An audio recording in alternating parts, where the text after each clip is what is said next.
Today I am doing my presentation on Keith Graves.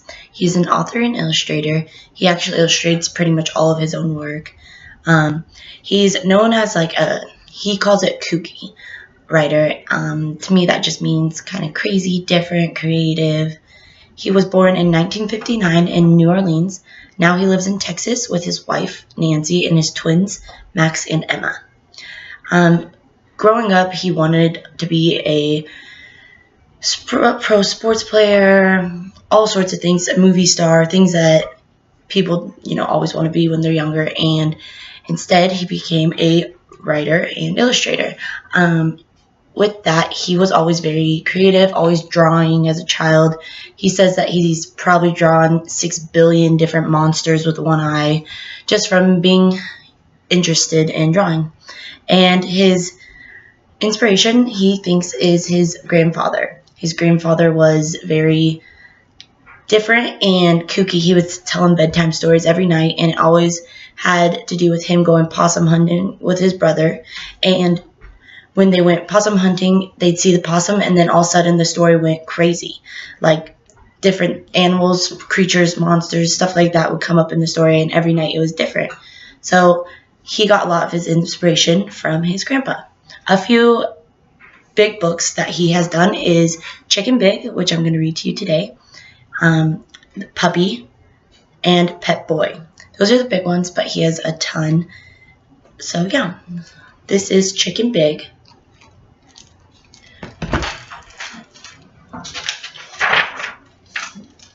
As you can see, his illustrations, very good.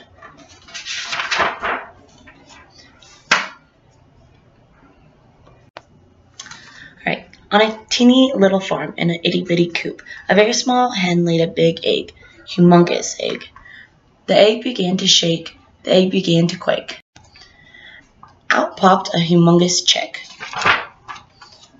"What is it?"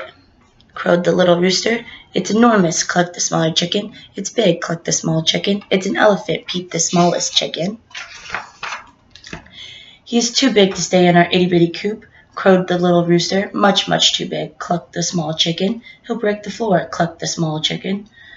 "Indoor elephants are dangerous," squawked the smallest chicken. "I don't feel like an elephant," thought the big chick. "I wish I were a chicken." The next day, an acorn fell and conked the smallest chicken on the head.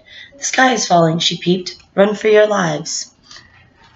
Buck, buck, buck, buck, buck. So the chickens ran for their lives.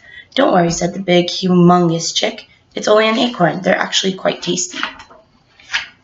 As you can see, he's a lot bigger than them. "I don't think elephants eat acorns," said the little rooster. "I heard they only eat popcorn," clucked the small chicken. "Maybe he's not an elephant." The smallest chicken looked closely at the big, humongous chicken.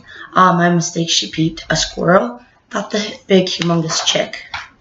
Later on, the smallest chicken was pecking for worms when a raindrop splatted on top of her head.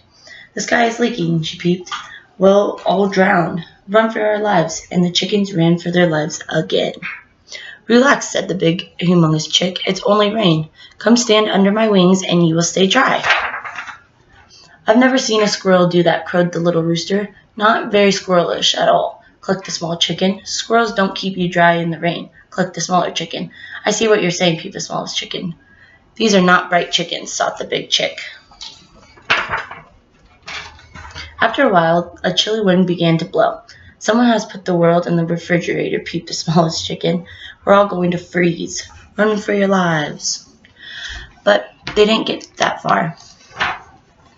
"Don't panic," said the big, humongous chick. "It is only the north wind. Stay behind me and I will protect you."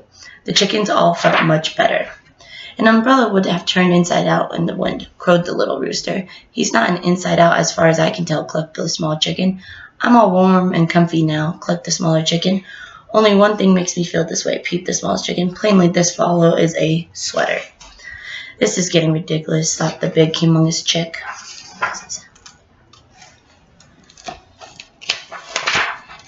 At nap time, the littlest chickens returned to the coop and found all their eggs were gone.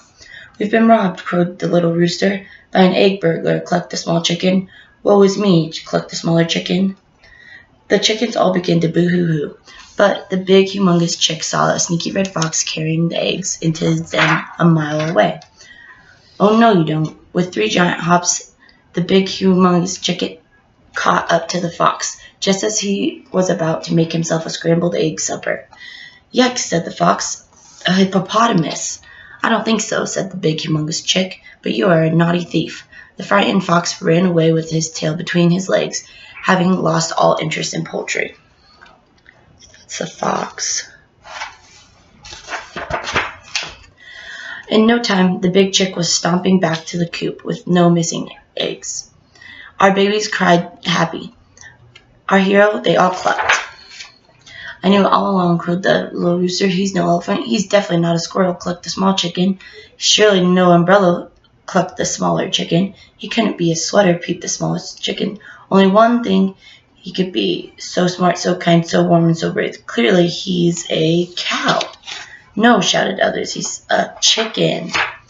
The big, humongous chick was thrilled to find out that he was a chicken after all. Oh, thank goodness, he said. Now I can move back into the coop.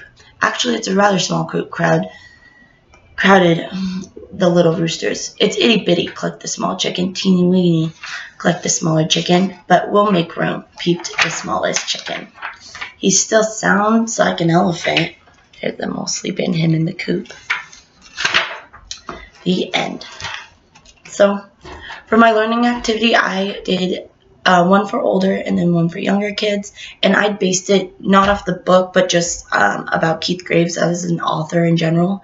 Since he does, for younger children, I would have them create monsters. We would read one of his monster books like Monstrous, or Frank was a monster who just wanted to dance, and we would read that, and then I would have them create their own monsters, and whoever was the most creative with it, we would vote on, and their monster would then be sent to Keith Graves in the mail. And then for older kids, I would do Mad Libs. If you don't know what that is where they fill out, there's sentences with missing verbs, nouns, all that sorts of things, and they would fill them in. But the students would first all make their own Mad Libs, and then they would switch with a classmate and fill them out. Whoever made the most creative Mad Lib would also be sent to Keith Graves himself. So yeah, that is my presentation on Keith Graves.